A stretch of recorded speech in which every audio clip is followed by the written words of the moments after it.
Dr. Finza Latif, let me take this first question to you. And how do we understand this condition? Just give us a general summary of what it means.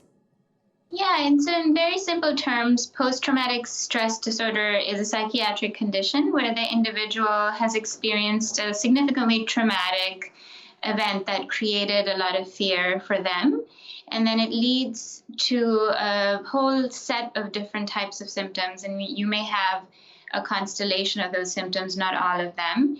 The key ones include avoiding any memory or anything that reminds you of the trauma. So you might avoid the place where you experienced the traumatic event.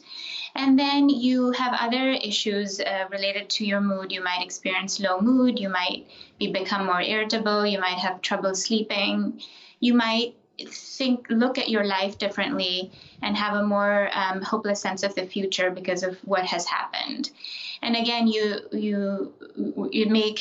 some of these things may be characterized by difficulty with sleep, including nightmares.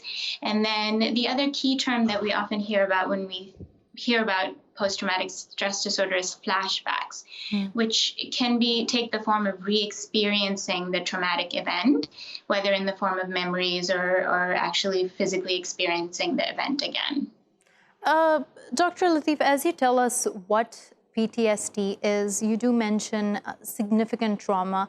Now, I want to dig a little deeper into the definition of trauma and whether it's relative for different individuals. How do we define it? Is there a standard for what is traumatic?